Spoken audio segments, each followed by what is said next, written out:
Hey everyone, this is me Summi Jha and you are watching While Learning Classes, your ultimate destination for knowledge and growth. Guys आज की video में हम करने वाले हैं paradise lost book number 2। इससे पहले वाली वीडियो में हमने बुक नंबर 1 फुल डिस्कस कर लिया था। अगर आपने वो वीडियो नहीं देखी है तो पहले जाकर के वो वीडियो देख ले, क्योंकि उसके बाद की स्टोरी यहाँ पे है। तो स्टोरी की स्टार्टिंग जब देखेंगे तभी आपको नेक्स्ट पार्ट समझ आएगा। सो ये भी जॉन मिल्टन के द्वारा ही लिखी गई इनकी पार्ट 2 है, यानी कि बुक नंबर 2 है। 12 बुक हैं टोटल। सो हम ये सेकंड बुक को है जो है डिस्कस कर रहे हैं। बट इस वीडियो को डिस्कस करने से पहले अगर आप मेरे चैनल पर फर्स्ट टाइम आए हैं तो चैनल को सब्सक्राइब कर लीजिए। वीडियो अच्छी लगी तो वीडियो को लाइक करना है, साथ में कमेंट करके अपना फीडबैक ज़रूर से शेयर करना है। तो चलिए वीडियो को शुरू करते हैं।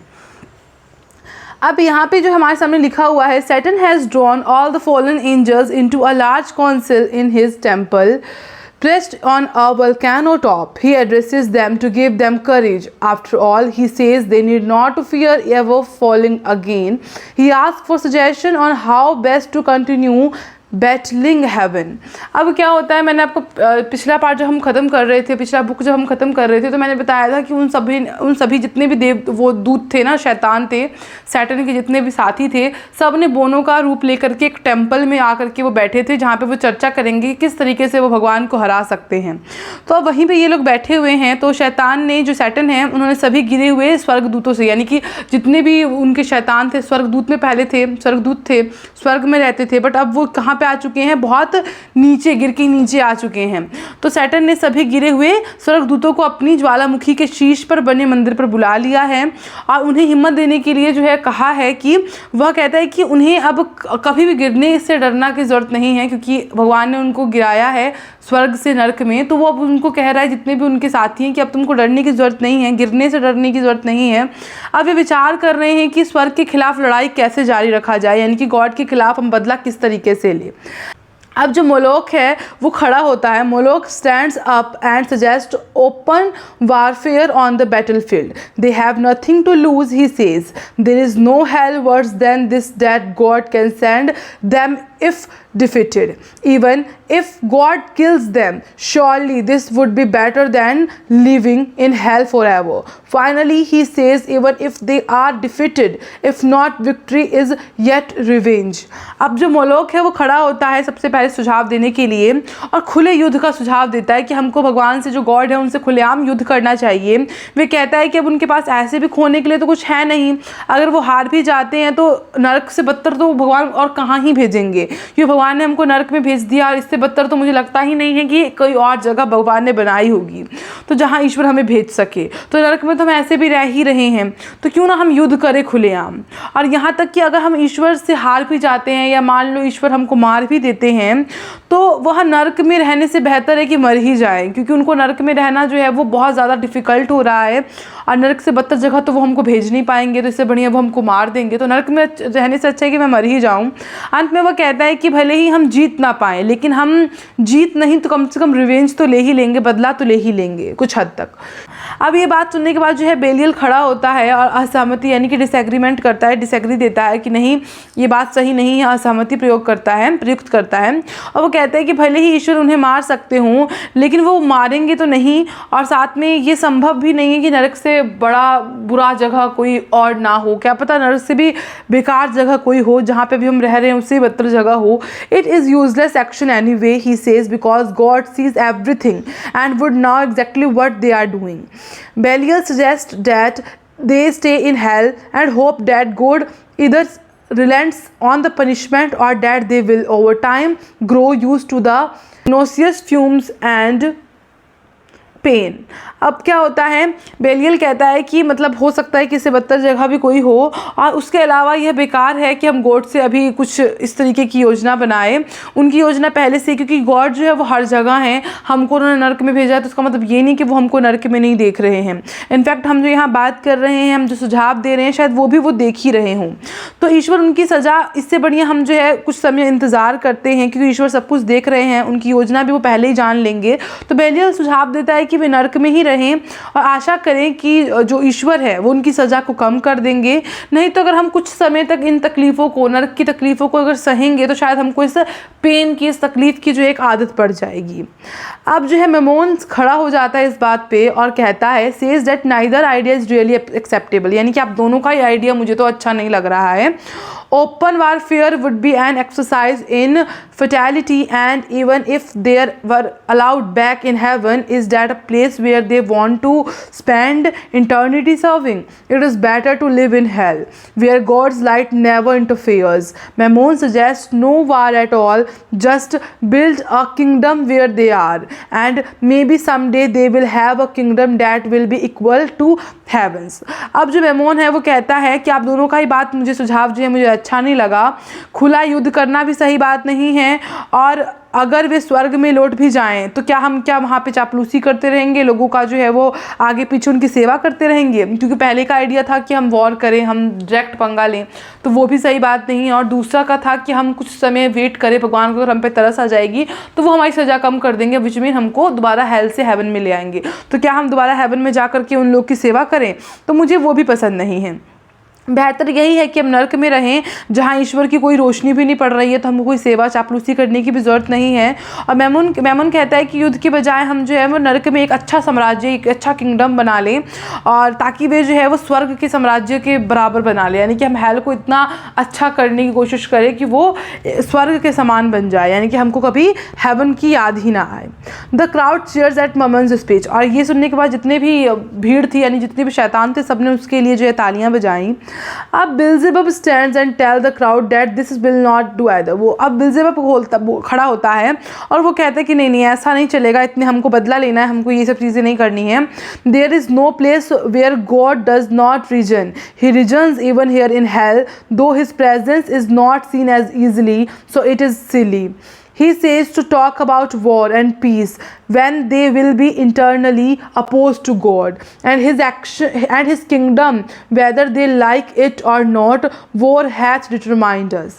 अब क्या बोलता है बिल्जेबब? खड़े होकर कहता है कि ये तो नहीं चलेगा, ऐसा कोई स्थान नहीं है जहाँ ईश्वर का शासन ना हो। तो तुमको क्या लगता है कि नर्क में नहीं है? नर्क में भी उनका शासन है, भले ही उनकी यहाँ पे उपस्थिति नहीं है, भले ही वो हमको दिखाई नहीं देते हैं, बट हम अभी भी उन्हीं के शासन में हैं। इसीलिए युद्ध और शांति की बात करना तो बेकार ही होगा। वे हमेशा ईश्वर के और उनके राज्य के विरोध में ही रहेंगे। युद्ध ने हमें मजबूर कर दिया है, यानी कि युद्ध करने के बाद तो वो हार चुके हैं, तो युद्ध भी इसका एक परमानेंट सोल्यूशन नहीं है। और साथ में अगर हम नर्क में भी रहें तो नर्क में भी हम कहीं ना कहीं गॉड का ही बना हुआ जगह है, क्योंकि गॉड ने हमको भेजा है, कि हमने तो नहीं बनाया है। सो ये भी हम उन्हीं के शासन में रह रहे हैं। बिल्जेबब then tells them of a new race that God has created called man. अब जो बिल्जेबब है वो बताता है कि ईश्वर ने एक नई प्रजाति बनाई है जिसका नाम उन्होंने मानव रखा है, यानी कि इंसान। So man is not a powerful as the angel. Man जो है हम लोगों की तरह, यानी कि हम लोगों की तरह, हम लोग शैतान की तरह जो है वो इतना पावरफुल भी नहीं होगा, ना ही वो स्वर्ग में रहने वाले लोगों की तरह पावरफुल होगा, ना ही वो गॉड की तरह पावरफुल होगा। But he is a God's chosen favourite among. लेकिन गॉड ने जितनी भी क्रिएशन की है उसमें उसका सबसे पसंदीदा क्रिएशन जो है वो मैन ही होने वाला है। सो इसीलिए अगर हम उसको ठेस पहुंचाएंगे तो गॉड को ठेस पहुंचाना हुआ। Suggest that they seek revenge against God by seducing man to their side, यानी कि इंसान को हानि पहुंचा करके हम जो है, बिल्जेबब सुझाव देता है कि वे ईश्वर से बदला लेने के लिए मानव को अपनी ओर खींचेंगे। ठीक है, all of the fallen angels agree unanimously to this decision. Satan asked for a volunteer to find out more about this creation, but none volunteer. They are all afraid of the chasm called chaos that lies between hell and the island of earth. Satan then says that he himself will go. ठीक, अब जितने भी fallen angels थे, यानी कि गिरे हुए स्वर्गदूत से जितने भी वहाँ पे शैतान इकट्ठे थे, वो सभी इस बातों से जो है वो सहमत हो गए कि ठीक है, जो गॉड की क्रिएशन मैन है, हम उससे जो है अपना बदला लेंगे। अब जो सैटन है, जो शैतान है, वो जितने भी लोग थे उन सबको आदेश देता है कि कोई जाए और उस मानव के बारे में और अच्छे तरीके से चीज़ों को पता करके आए, क्योंकि अब हम जब किसी से बदला लेना चाहते हैं तो हमको उसके बारे में हर चीज़ पता होनी चाहिए। ठीक है, पर अब शैतान ने जो है सबको इंस्ट्रक्शन दिया कि जो मतलब इस बारे में ज़्यादा अच्छे से पता करके आ पाएगा वो जाए और मानव के बारे में ज़्यादा अच्छे से पता करके आए। लेकिन इस बात के लिए कोई भी आगे नहीं आया। सभी नर्क और पृथ्वी के बीच के खाई से डरते थे। अब क्या होता है, सभी नर्क और पृथ्वी के बीच के जो खाई से उससे डरते थे, जिसे अराजकता भी कहते हैं। तो शैतान कहता है कि ठीक है, अगर कोई नहीं जाएगा तो सैटन जो है वो खुद ही जाएगा और मैन के बारे में जितनी भी चीज़ें हैं उसको अच्छे से इकट्ठा करके लाएगा। So now hell is described, it has a geography like earth with rivers and mountains, but where all life dies, death lives and nature breeds. perverts all monsters and all prodigious thing. Hell is all the worst of nature, natural disaster, violent streams and volcanoes, unfriendly seas, darkness.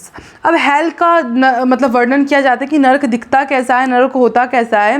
तो ये जो है एक भूगोल पृथ्वी जैसा ही होता है, इसमें जैसे नदियाँ होती हैं, पहाड़ होता है, बिल्कुल वैसा ही एक हेल जो है मतलब नरक जो है वैसा ही होता है, जहाँ पे जीवन समाप्त होता है, वहाँ मृत्यु रहती है, वहाँ पे कोई भी इंसान जीवित नहीं रहता है, सब जो है वो मरने के बाद ही जाते हैं, वहाँ मृत्यु रहती है। अब प्रकृति जो है वो बिल्कुल वहाँ पे एक अलग ही मायना होता है प्रकृति का। सभी राक्षसी लोग वहाँ पे आपको उत्पन्न होते हुए दिखेंगे, अजीब चीज़ें होंगी। नरक पूरी तरह से जो है प्राकृतिक जब आपदा आ जाती है, यानी कि जब नेचर सुंदर दिखता है तो मतलब वो हेवन है, बट नेचर्स में जब भी ऐसी डिज़ास्टर आ जाती है, तहस नहस हो जाता है, तो समझ जाओ कि वो नर्क बन गया, मतलब हेल बन गया।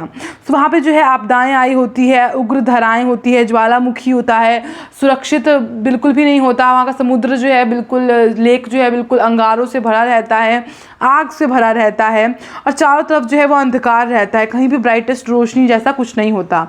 ठीक है, अगला है Satan flies to the gate of hell where he meets two being guarding the gate. One is seen half woman, half serpent, with group of hell hounds howling around her. The other is death, a large black shape that stands in front of Saturn, blocking his path. Saturn knocks him down by throwing pestilence and war at him. अब जो Saturn है, Saturn के पास एक बहुत बड़ा advantage होता है कि वो किसी भी का भी रूप ले सकता है, चाहे वो मक्खी बन सकता है, फ्लाई बन सकता है, चाहे वो स्नेक बन सकता है, तो वो कुछ भी बन सकता है। तो सैटर्न ने जो है फटाफट क्या किया, द्वार खोला और एक फ्लाई का, एक मक्खी का रूप लेकर के वो उड़ के चला गया। जहाँ दो प्राणी द्वार की रखवाली कर रहे थे, तो हेल के पास जो है वो दो लोग उस द्वार का रखवाली कर रहे थे। एक सिन थी और एक डेथ। सिन मतलब पाप और डेथ मतलब मृत्यु। सो एक है पाप, और जो कि आधी स्त्री होता है और आधा सांप का रूप होता है, और उसके चारों तरफ जो है वो नरक के कुत्ते भौंक रहे होते हैं। दूसरा है मृत्यु, जो एक बड़ी काली आकृति का एक शैतान होता है, जो शैतान के रास्ते को रोकता है। अब जो सैटर्न है उसके रास्ते को जब रोक लिया है, तो सैटर्न उसे जो है वो रोग और युद्ध फेंक कर नीचे गिरा देते हैं। यानी कि सैटर्न के पास भले वो गॉड से हार गया, बट ऐसा तो नहीं कि उसके पास बिल्कुल भी पावर नहीं है, तो इसीलिए उसने उस दोनों को जो है वो हरा दिया। Sin scolds Saturn and tells him that she is his daughter. अब जो सिन है, जो यानी कि जो पाप है, वो सैटर्न को डांटती है और बताती है कि वो उसकी पुत्री है, यानी कि वो उसकी बेटी है। बॉर्न इन हेवन, जो कि कहाँ पैदा हुई थी, स्वर्ग में ही पैदा हुई थी, जब सैटर्न ने पहली बार विद्रोह के बारे में सोचा था। यानी कि आपके मन के अंदर जब सबसे पहले किसी चीज़ को का बुरा करने की इच्छा आ गई, पाप करने की इच्छा आ गया, तो पाप तो तभी पैदा हो गया। तो सिन कहती है कि मैं तो तुमसे ही पैदा हुई हूँ, मैं तुम्हारी ही बेटी हूँ, और मैंने तो हेवन में ही मैं पैदा हो गई थी जब तुमने पहली बार सोचा था कि तुम गॉड से डिसओबीडेंस करोगे। तुमने जब विद्रोह करोगे तो मैं तभी समझ गई थी कि मेरा अब जन्म हो गया है, तो मैं उसी टाइम जन्म ले ली थी। बाद में स्वर्ग में वे प्रेमी बने और उन्होंने मृत्यु को भी जन्म दिया। यानी कि स्वर्ग में जब वो वहाँ पे लड़ाई हुई, युद्ध हुआ, तो वहाँ पे किसी ना किसी की मृत्यु हुई होगी, तब मृत्यु का भी जो है वो जन्म हुआ। Later they were lovers in heaven and she and Satan produce death. ठीक है, और उसके बाद यानी कि सैटर्न ने मिलकर के और उसने मिलकर के, कौन, सीन ने, पाप ने और सैटर्न ने मिलकर के मृत्यु का जन्म दिया। तो मृत्यु और जो हमारा पाप है, दोनों जो है वो सैटर्न के ही पुत्र पुत्री हुए, जो भी हुए। ठीक है, और वो उसका सन कहलाएगा। As an aside death raped sin and produce the hell हॉर्न्स which surrounded her for ever. यानी कि सैटर्न ने जो है स्वर्ग में रह कर के ही दोनों को जन्म दिया, सिन को यानी कि पाप को, और डेथ को यानी कि मृत्यु को। Satan tells them he is trying to get out of hell to find earth. If he finds it and there is a race called man, then the three of them can rule it together, and death's hunger will never be satiated। यानी कि Saturn बताता है कि वे नरक के बाहर निकलने के पृथ्वी ढूंढने जा रहा है। यानी कि गॉड ने जो पृथ्वी बनाई है उसी में मैन का जो है आविष्कार किया है। सो अब जो है वो पृथ्वी को ढूंढने जा रहा है, और अगर वो पृथ्वी को ढूंढ लेगा और वहाँ मानव नाम की प्रजाति है, तो वे तीनों मिलकर उससे राज कर सकते हैं और मृत्यु की भूख कभी शांत नहीं होगी। यानी कि अब वो बोल रहा है, उसको लालच दे रहा है कि मैं जो हूँ पृथ्वी ढूंढने जा रहा हूँ और वहाँ मानव की जो रचना है अगर मैं उसको अच्छे से ढूंढ लेता हूँ तब हम तीनों जो है वहाँ पे राज करेंगे। कौन कौन? एक सैटर्न, और सैटर्न के साथ जो उसके दो बच्चे हैं सिन एंड डेथ। ठीक है। सिन opens the gate of hell which now can never be shut and they gaze at the abyss of night and chaos। यानी कि पाप जो है वो नर्क का द्वार खोलती है जिसे अब वो कभी बंद नहीं किया जा सकेगा, और वे अंधकार और अराजकता की खाई को देखते हैं। ठीक है, जो खाई नाइट में होता है ना, उस सबको वो देखते हैं। Satan flies for a time in the darkness and then comes to the throne of chaos and his consort night। Saturn tells him he is only passing through trying to find earth। अब जो Saturn है वे अंधकार में उड़ान भरता है और फिर जो खाई होती है और उसकी जो साथी रात के सिंहासन तक पहुंच जाता है। अब जो सैटर्न है वो बताता है कि वो केवल गुजर रहा है और पृथ्वी ढूंढ रहा है, यानी कि वो उड़ रहा है और पृथ्वी को ढूंढ रहा है कि पृथ्वी कहाँ है। Chaos tells him the way to earth. अब जो केओस है यानी कि जो खाई थी अराजकता, वो उसको पृथ्वी का रास्ता बताती है, और वो बताता है कि which is connected to heaven by a golden chain. वो जो पृथ्वी एक ऐसी जगह है जहाँ से स्वर्ग की एक सुनहरी सी एक सीढ़ी, एक चेन जैसी है जो डायरेक्ट स्वर्ग के रास्ते से है, यानी कि पृथ्वी और स्वर्ग जो एक दूसरे से कनेक्ट है। तो यहाँ तक आकर के जो हमारा बुक नंबर 2 है पैराडाइज लॉस्ट का, वो कंप्लीट हो जाता है। Hope you like this video, hope you like this explanation. If you like this video then like share and subscribe my channel, and मिलते हैं नेक्स्ट वीडियो में। तब तक के लिए जय हिंद, वंदे मातरम।